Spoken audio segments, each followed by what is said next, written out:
एक ऐसे truck driver की सच्ची डरावनी कहानी जिसने एक बूढ़ी अम्मा के ढाबे पर कई दिनों तक खाना खाया और आखिर में जब उसे उस ढाबे का सच पता चला तो उसकी रूह कांप उठी। सच जानने के लिए कहानी को आखिर तक जरूर सुनिएगा। चलिए कहानी शुरू करते हैं।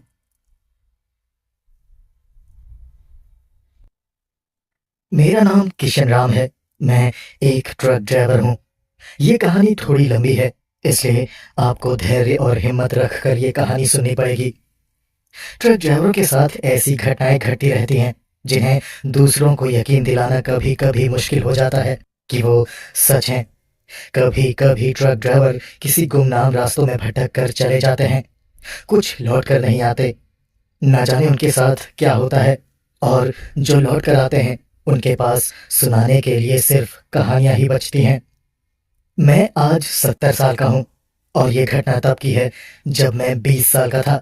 यानी ये कहानी 1975 की है। उस वक्त मैंने नया नया ट्रक चलाना सीखा था। मेरे पिताजी एक स्वतंत्रता सेनानी थे और उन्होंने कई साल फौज में भी बिताए थे। सरकार की तरफ से उन्हें पुरस्कार के रूप में कुछ पैसे भी मिले थे। थोड़े और पैसे मिला के उस वक्त उन्होंने एक ट्रक खरीद लिया था। मैं उसी ट्रक को लेकर लंबे लंबे सफर पर निकल जाया करता था। उसी साल महाराष्ट्र के गांव के बीच सड़क बन रही थी जो बड़े से पहाड़ को काटकर बनाई जा रही थी।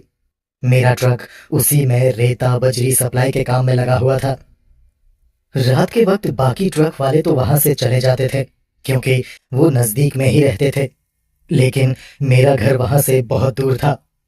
इसलिए मैं वहीं साइट पे ट्रक खड़ा करके उसी में हल्का फुल्का खाना पका लेता था और उसी में आराम से सो जाता था और शौच करने के लिए वहीं पास के जंगल में चला जाता था।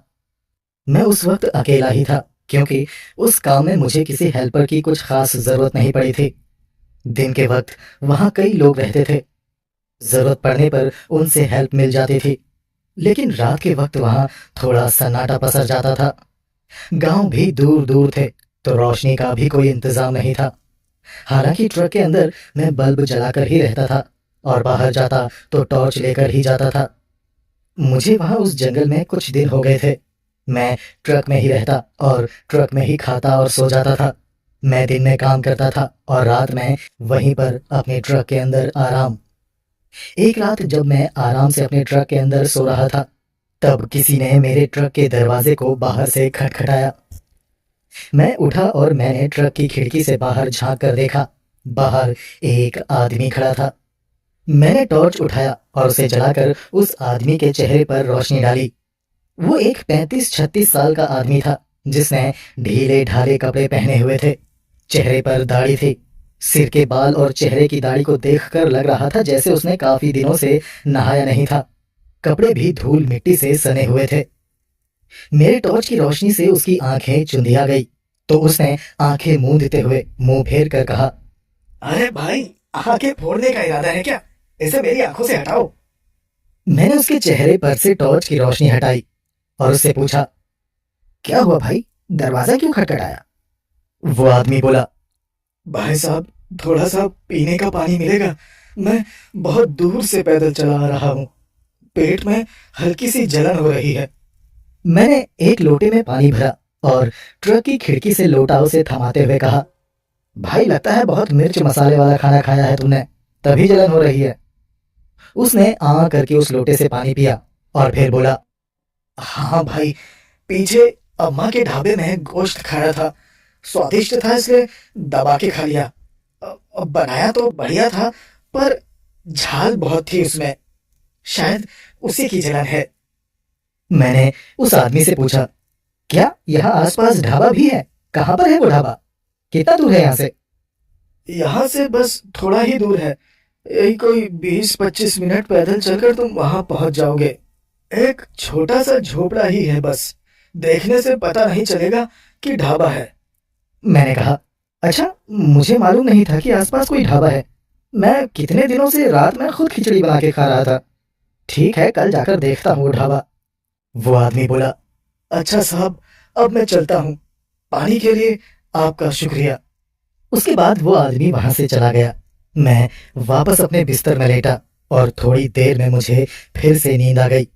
अगली सुबह उठकर फ्रेश होकर मैं वहीं पास ही की एक नदी पर गया और ठंडे पानी से नहा धोकर वापस ट्रक में आकर मैंने ट्रक के अंदर धूप अगरबत्ती जलाई और भगवान को याद करके साइट पे निकल गया। दिन भर सड़क निर्माण कार्य में भागदौड़ चलती रही। मैंने कुछ मजदूरों से उस ढाबे के बारे में भी पूछा, मगर सभी ने कहा कि उन्हें नहीं मालूम कि वहां पर कोई ढाबा है। फिर मुझे उस आदमी की बात याद आई। उसने कहा था कि वो एक छोटा सा झोपड़ा जैसा ही है, देखने से नहीं लगता कि जैसे वो कोई ढाबा होगा। मैंने सोचा, छोड़ जाने दो, रात में खुद जाकर देख लूंगा कि आगे कोई ढाबा है कि नहीं। शाम को काम खत्म करके सभी मजदूर वहां से चले गए। मैं भी पास की नदी पर गया और अच्छे से हाथ मुंह धोकर वापस ट्रक में आया। दिन में मजदूरों के साथ ही कुछ हल्का फुल्का खाना खाया था, इसलिए शाम होते होते बहुत तेज भूख लगने लगी थी।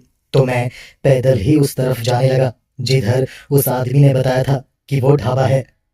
वो सड़क कच्ची थी। उस सड़क में मैं ट्रक लेकर वहां उस ढाबे तक नहीं जा सकता था। सड़क निर्माण की वजह से उस कच्ची सड़क पर जगह जगह पर गड्ढे खोदे हुए थे और कहीं कहीं पर बड़े बड़े पत्थर रखे हुए थे, इसलिए मुझे वहां तक पैदल ही जाना था। और जाना भी जरूरी था क्योंकि बहुत जोर की भूख लगी थी और मैं रोज रोज खिचड़ी खाकर भी पक चुका था। जिस रास्ते में मैं पैदल चल रहा था वो एक ऊबड़ खाबड़ कच्चा मार्ग था, जिसके दोनों तरफ जंगल थे और जंगल में किसी खतरनाक जानवर के होने का कोई डर नहीं था, क्योंकि मैं पिछले कुछ दिनों से वहीं रह रहा था और अब तक मैंने किसी खतरनाक जानवर को वहां नहीं देखा था। कभी कभी हिरन दिख जाते थे और बाकी बंदर और लंगूर के अलावा वहां और कोई दूसरा जानवर मुझे दिखाई नहीं दिया। रातों में उल्लू की हूट या फिर कौवे की काय काय सुनाई दे जाती थी। खैर, मुझे उस कच्चे रास्ते में चलते हुए लगभग 30 मिनट होने वाले थे और तभी मेरी नाक में बहुत ही लजीज खाने की खुशबू आने लगी। मैं समझ गया था कि ढाबा आस पास ही है और मुझे कहीं पर दूर किसी रेडियो में गीत बजते सुनाई देने लगे। मैं तेज तेज कदमों से चलता हुआ आगे बढ़ा तो मैंने उस कच्चे रास्ते के किनारे एक झोपड़ा देखा, जिसके बाहर एक लालटेन जल रही थी। बाहर एक लकड़ी की बेंच रखी हुई थी और झोपड़े के अंदर भी हल्की रोशनी दिखाई दे रही थी। मैं समझ गया था कि मैं अम्मा के ढाबे पर पहुंच चुका हूं। मैं उस कच्चे मार्ग से लगे हुए एक और संकरे से रास्ते में घुस गया। वो ढाबा उसी रास्ते में था। बस थोड़ा सा चलने के बाद मैं उस ढाबे के बाहर खड़ा था। ढाबे के बाहर कोई नहीं था। उसके दरवाजे पर जाकर मैंने आवाज दी, अब कोई है क्या अंदर? मगर अंदर से कोई जवाब नहीं आया। मैंने फिर से आवाज दी और झोपड़े के दरवाजे पर लगे हुए कुंडे को पकड़कर दरवाजे पर ठोका। तभी मेरे पीछे से मुझे किसी के खांसने की आवाज आई। मैंने पीछे पलटकर देखा। बाहर मेरे पीछे एक मोटी सी बूढ़ी औरत खड़ी थी। उसने पुरानी सी सफेद साड़ी पहनी हुई थी। उसका पेट बहुत ज्यादा बाहर को निकला हुआ था, जिसे उसने अपनी साड़ी के पल्लू से ढका हुआ था। चेहरे में झुर्रियां और बाल सफेद थे। उसने माथे पर एक मोटी सी काली बिंदी लगाई हुई थी। होंठ उसके सूखे कटे फटे से थे। चेहरे पर अजीब सी मुस्कान के साथ वो बोली, अब भूख लगी है क्या बेटा? मैं समझ गया था कि वही है वो बूढ़ी अम्मा जो वो ढाबा चलाती है। मैंने उससे कहा, हाँ माँ, कुछ पका दोगी मेरे लिए? वो बोली, हाँ हाँ, बना दूंगी बेटा। फिर वो मेरी तरफ बढ़ी। मैं दरवाजे से किनारे हो गया तो वो झोपड़े के अंदर चली गई। उसने अपनी कमर से सटाकर एक टोकरा पकड़ा हुआ था, जिसे उसने एक लाल कपड़े से ढका हुआ था। मैं झोपड़े के बाहर बेंच पर बैठ गया। तभी अंदर से आवाज आई, क्या खाएगा बेटा? रोटी और साग लगा दूं? अब बहुत देर हो गई है बेटा, वरना तेरे लिए गोश्त पका देती। मैंने कहा, हाँ हाँ अम्मा, रोटी और साग ही दे दो। मेरे इतना कहते ही वो बूढ़ी अम्मा एक थाली में 4 रोटी और हरा साग ले आई। उसके एक हाथ में पानी का गिलास था और मुझे थाली थमाते हुए वो बोली, कल आना बेटा, कल तेरे लिए गोश्त पका कर रखूंगी। आज पूरी रात गोश्त को मसालों में सान कर रख दूंगी। कल तक उसका स्वाद 100 गुना बढ़ जाएगा। चल, अब तू आराम से खाना खा। कुछ और चाहिए होगा तो आवाज लगा देना। इतना कहकर वो बुढ़िया वापस झोपड़े के अंदर चली गई। मैं बुझे हुए मन से वो रूखी रोटी और साग खाने लगा। मैं असल में मन बना के आया था कि यहाँ आकर भरपेट गोश्त खाऊंगा, मगर मेरे नसीब में वो सूखी रोटी ही लिखी थी। मैंने खाना खत्म किया और अम्मा को पैसे देने के लिए आवाज दी, अम्मा कितना पैसा हुआ?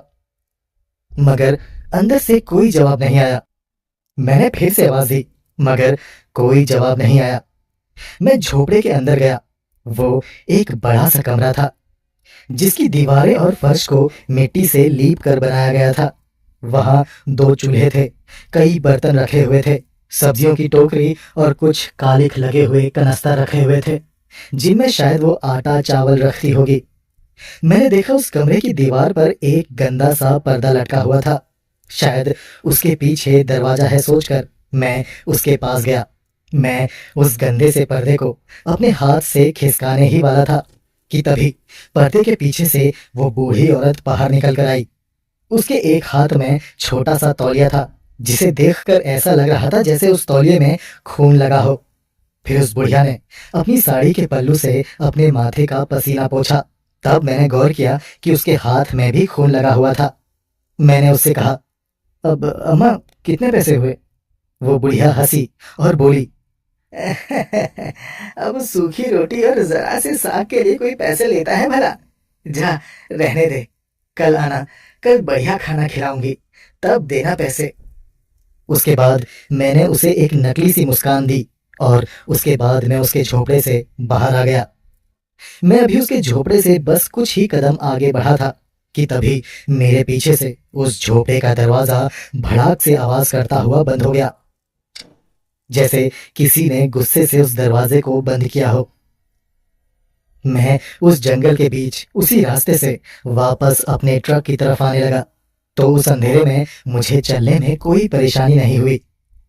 जिस रास्ते से मैं वापस अपने ट्रक की तरफ जा रहा था उसी रास्ते के एक तरफ मुझे जंगल में कुछ आवाज सुनाई दी, जैसे कोई जंगली सुअर गुर्राता हुआ भाग रहा हो। फिर मैंने ध्यान दिया कि एक नहीं था बल्कि 3-4 या 5-6 सुअर होंगे। वो सभी सुअर बड़ी ही तेजी से उसी तरफ भाग रहे थे जिस तरफ वो ढाबा था। मैंने सोचा शायद वो जानवर उस ढाबे के बाहर कूड़ेदान में से बचा कुचा खाने जाते होंगे, इसीलिए रात के इस समय ढाबा बंद होने के बाद ये उस तरफ भाग रहे हैं। खैर, मैं अपने रास्ते चलता रहा और कुछ देर में मैं अपने ट्रक में पहुंच गया। उसके बाद मैं ट्रक में चढ़ा और अपनी सीट में जाकर चद्दर तान कर सो गया। अगले दिन मैंने ट्रक के बाहर ही चूल्हा जलाकर उसमें चाय बनाई और बिस्किट खाकर मैं काम पर निकल गया। दिन भर काम में जुटा रहा और मजदूरों के साथ ही हल्का फुल्का खाना खाया। फिर शाम हुई और नहा धोकर मैं बूढ़ी अम्मा के ढाबे की तरफ चल पड़ा। उस दिन मैं थोड़ा जल्दी ही चला गया था क्योंकि पिछली रात मुझे उस ढाबे में दूसरा कोई ग्राहक नहीं मिला था। आज अम्मा ने कहा था कि वो स्पेशल गोश्त बनाने वाली है, इसलिए मैंने सोचा कि जल्दी चला जाता हूँ, वहां और ग्राहक भी होंगे और खाना भी गर्मा गर्म मिल जाएगा, वरना पिछली रात की तरह सूखी रोटी से काम चलाना पड़ेगा। ये सोचकर मैं जल्दी जल्दी वहां पहुंचा तो देखा उस दिन भी वहां कोई ग्राहक नहीं था। मैं शाम के 7:30 बजे ही ढाबे पर पहुंच गया था। इसके बावजूद वहां मुझे कोई दूसरा ग्राहक नहीं मिला। मैं उस ढाबे के झोपड़े के पास गया और झोपड़े के दरवाजे पर खड़ा होकर मैंने उस बूढ़ी अम्मा को आवाज दी, अम्मा, ओ अम्मा, आज क्या बनाया है खाने में? तभी झोपड़े के अंदर से वो बुढ़िया निकल कर बाहर आई। उसने अपने बदन पर एक गंदा सा एप्रन पहना हुआ था। उसके एप्रन में खून के दाग लगे हुए थे, जैसे मुर्गे काटने वाले कसाईयों के एप्रन में लगा रहता है, बिल्कुल वैसे ही। मुझे देखकर उसने एप्रन उतार कर किनारे रखा और बाहर रखे एक पानी के ड्रम में हाथ डालकर वो हाथ धोने लगी और फिर अपने हाथों को अपने पल्लू से पोंछते हुए वो मुझसे बोली, बैठो बेटा, अभी लगा देती हूँ खाना। आज खास गोश्त बनाया है मैंने तुम्हारे लिए, खाकर बताना कैसा बना है। इतना कहकर वो जल्दी जल्दी अंदर चली गई। मैंने झोपड़े के बाहर दरवाजे पर लटकी हुई लालटेन उतारी और अपने सामने बेंच पर रखकर मैं भी आराम से बैठ गया। थोड़ी देर बाद वो बूढ़ी अम्मा एक बड़ी सी थाल लेकर आई और मेरे सामने रख दी और बोली, खाओ बेटा। और वो फिर से अंदर चली गई। मैंने देखा मेरे सामने थाल में 5-6 रोटियां रखी हुई थी, थोड़ा सा चावल था, सलाद और एक बड़े से कटोरे में मटन करी रखा हुआ था। उसके बगल में ढेर सारा सूखा गोश्त। इतना सारा स्वादिष्ट खाना देखकर मेरी भूख बढ़ गई। सबसे पहले मैंने सूखा मसालेदार गोश्त का एक बड़ा सा पीस लिया और उसे मुंह में रखते ही मेरी जीभ के सारे टेस्ट बड्स नाचने लगे, क्योंकि वो गोश्त सच में बेहद लजीज था। फिर मैंने रोटी का एक टुकड़ा तोड़ा और उसे मटन करी में डुबोकर ग्रेवी के साथ उस रोटी को खाया। उसका स्वाद भी एकदम अलग था। मैंने आज तक वैसा मीट नहीं खाया था, ना ही घर में ना ही किसी होटल में। थोड़ी देर बाद वो बूढ़ी अम्मा एक गिलास और जग में पानी लेकर बाहर आई और बोली, गोश्त ठीक पका है ना बेटा? मैंने कहा, ठीक नहीं अम्मा, बहुत ज्यादा ठीक पका है। वैसे ये किस जानवर का गोश्त है? मेरे ऐसा पूछते ही वो बुढ़िया थोड़ा सा सक पका गई। उसके चेहरे पर एक अजीब सी मुस्कान आई और वो बोली, अब बेटा ये बकरे का ही गोश्त है। मैं अलग तरीके से पकाती हूँ ना, इसलिए इसका स्वाद अलग लगता है। फिर मैंने वापस खाने पर फोकस किया। वो बुढ़िया वापस अंदर चली गई। कुछ देर बाद वो फिर से बाहर आई और बोली, बेटा और चाहिए? गोश्त बहुत पड़ा है। मैंने कहा, अब नहीं नहीं अम्मा, बहुत खा लिया, ऊपर गले गले तक भर गया हूँ। पहली बार खाया है मैंने इतना स्वादिष्ट खाना। अब तो ऐसा लग रहा है जैसे बहुत दिनों तक भूख भी नहीं लगेगी। अम्मा अपने खाने की तारीफ सुनकर मुस्कुरा दी और मुझे एक छोटा सा डब्बा देते हुए बोली, ये लो बेटा, इसे सुबह खा लेना। सूखा गोश्त है, ये 3 दिनों तक खराब नहीं होगा। मैंने कहा, अरे अम्मा जी धन्यवाद, मैं आपसे कहने ही वाला था कि आप थोड़ा सा गोश्त सुबह के लिए भी बांध देना। चलिए बताइए कितना पैसा हुआ?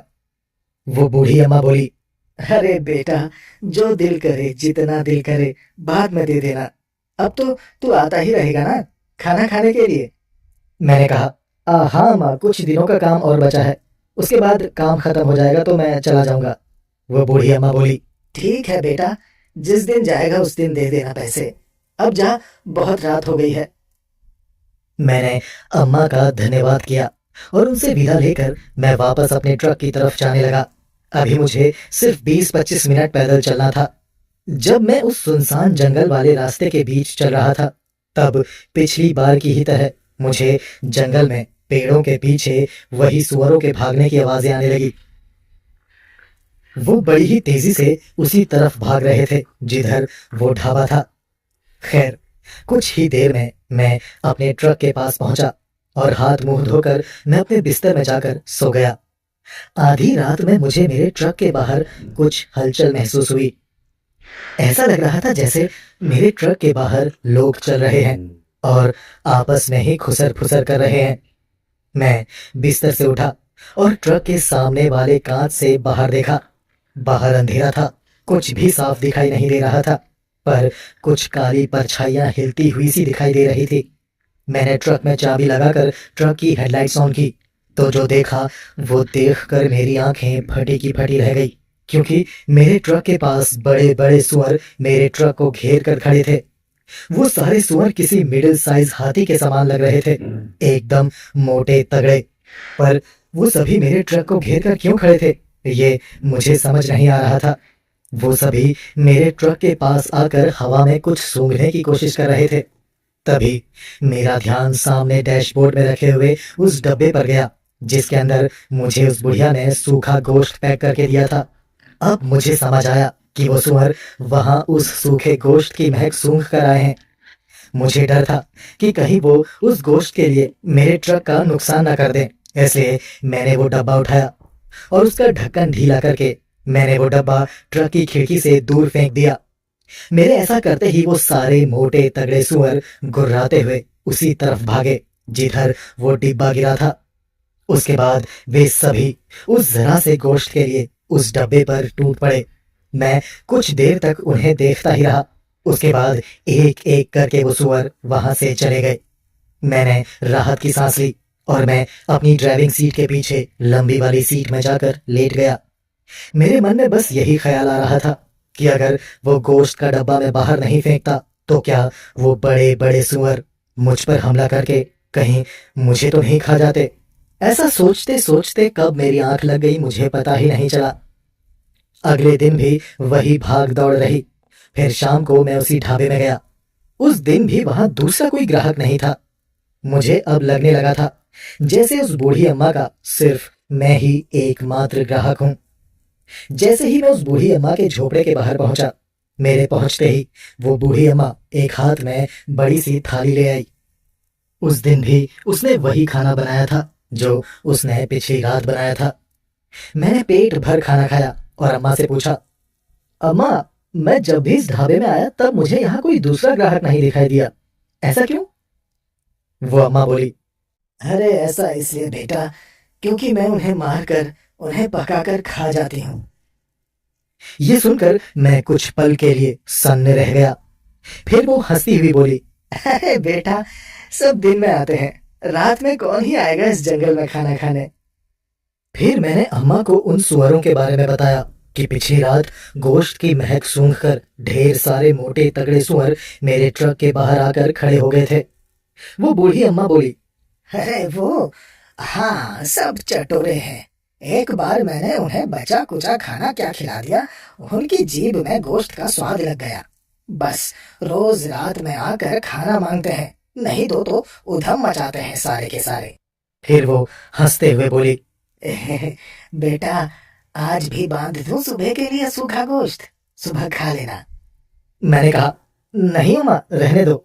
ये मोटे तगड़े हाथी जैसे सुअर फिर मेरे ट्रक को घेर कर खड़े हो जाएंगे। इससे अच्छा आप रहने दो, मैं कल आकर खा लूंगा। उसके बाद मैं वहां से वापस अपने ट्रक में आ गया।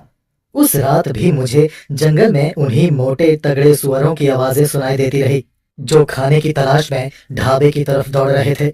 खैर, मेरे लिए तो ये रोज की ही बात हो गई थी। ऐसे ही कुछ दिन और बीते। फिर एक दिन सड़क निर्माण का मेरा काम खत्म हो गया। अब सिर्फ सड़क में डामरीकरण का काम रह गया था जिसमें मेरा कोई रोल नहीं था। वो आखिरी रात भी मैं उसी ढाबे में खाने के लिए गया। इस बार मैं अपना ट्रक लेकर ही उस ढाबे तक गया क्योंकि सड़क में पत्थर बिछाए जा चुके थे। वो सड़क इस लायक तो बन ही गई थी कि ट्रक आराम से चल सके। ट्रक को ढाबे से दूर खड़ा करके मैं संकरे रास्ते से होकर उस ढाबे तक पैदल गया। उस रात भी मैंने पेट भर खाना खाया। जब मैं खाना खा रहा था तब अंदर वो बूढ़ी औरत किसी से बात कर रही थी। उनके साथ अंदर कोई आदमी था जो उन्हें किसी बात के लिए धमका रहा था। वो बूढ़ी अम्मा उसे जाने के लिए बोल रही थी। मैंने अपना खाना खत्म किया और उस झोपड़े के दरवाजे पर जाकर मैंने अम्मा को आवाज दी। मैंने जरा सा झोपड़े के अंदर झांका तो देखा अम्मा ने एक आदमी को एक डब्बा थमाया, बिल्कुल वैसा ही जैसा उसने पहली बार मुझे दिया था, जिसमें सूखा गोश्त रखा हुआ था। वो आदमी वो डब्बा लेकर दूसरे दरवाजे से बाहर चला गया। मैंने अम्मा से कहा, क्या हुआ अम्मा, कोई परेशानी है क्या?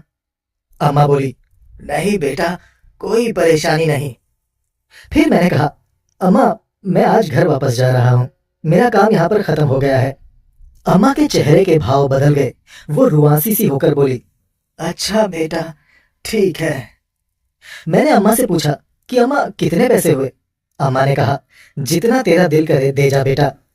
मैंने अम्मा को कुछ पैसे दिए, थोड़े से ज्यादा ही दिए क्योंकि उन्होंने मेरे खाने का अच्छा ख्याल रखा था। उसके बाद मैंने उनसे विदा ली और वापस अपने ट्रक में जाकर ट्रक स्टार्ट किया और अपने घर के लिए निकल गया। लेकिन इस पूरी कहानी का सबसे डरावना मोड़ अब आने वाला था। मैं जब उस जंगल के बीच सड़क में ट्रक लेकर शहर की तरफ जा रहा था तभी मैंने सड़क के एक तरफ जंगल में किसी आदमी की चीख सुनी। कोई आदमी तेजी से दौड़ते हुए जंगल में भाग रहा था और उसके पीछे मैंने उन्हीं सुअरों के भागने की आवाजें सुनी जिन्हें मैं रोज रात को ढाबे की तरफ भागते हुए सुनता था। वो सारे सुअर अभी किसी आदमी का पीछा कर रहे थे। मेरी नजर उस जंगल की तरफ ही थी। तभी मेरा ध्यान सामने सड़क पर गया और मैंने देखा मेरे ट्रक के सामने अचानक से एक आदमी आया। मैं ब्रेक मारता उससे पहले ही मेरा ट्रक उसके ऊपर चढ़ गया और मैंने उस आदमी की दर्द भरी चीख अपने ट्रक के नीचे से सुनी और फिर उसका शरीर मेरे टायर के नीचे आया और वो आदमी कुचल गया। उसकी चीख बंद हो गई और मेरा ट्रक आगे बढ़ गया।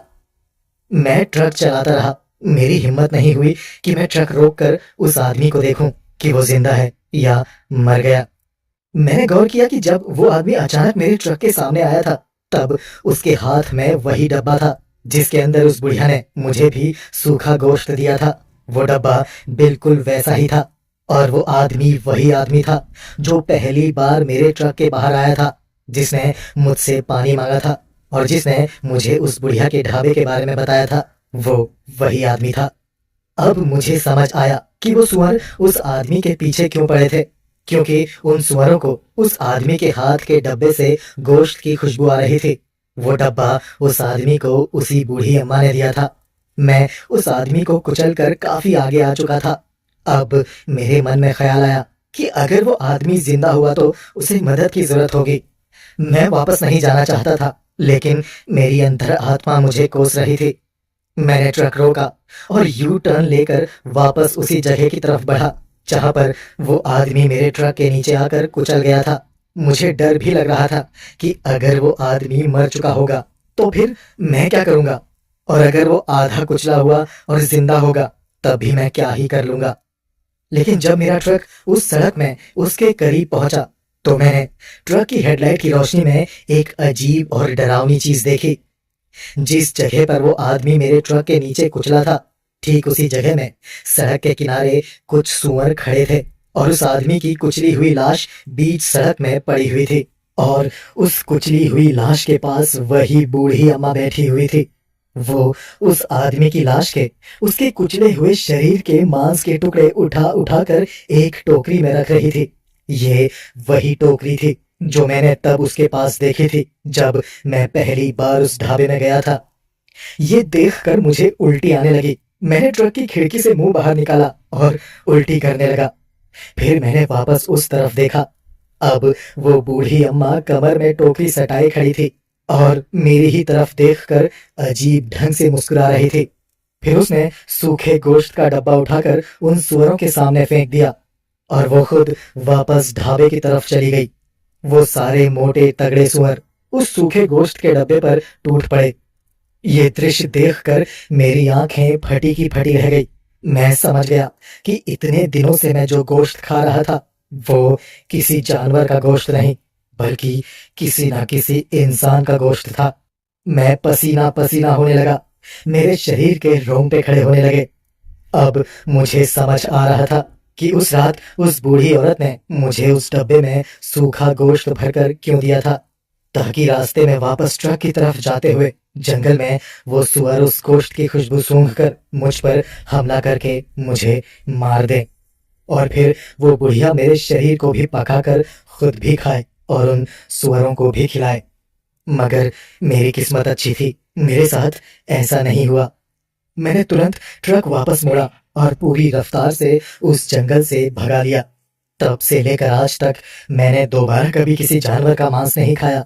आज भी उन दिनों को याद करके मेरे रोंगटे खड़े हो जाते हैं। दोस्तों, अगर आपको ये कहानी अच्छी लगी तो इस वीडियो को लाइक जरूर करें और अगर अभी तक आपने चैनल को सब्सक्राइब नहीं किया तो सब्सक्राइब कर लें। मेरे चैनल में इसी तरह की कई और दिलचस्प कहानियां हैं, उन्हें भी जरूर सुनें। मुझे और इस कहानी को यहाँ तक सुनने के लिए आपका धन्यवाद।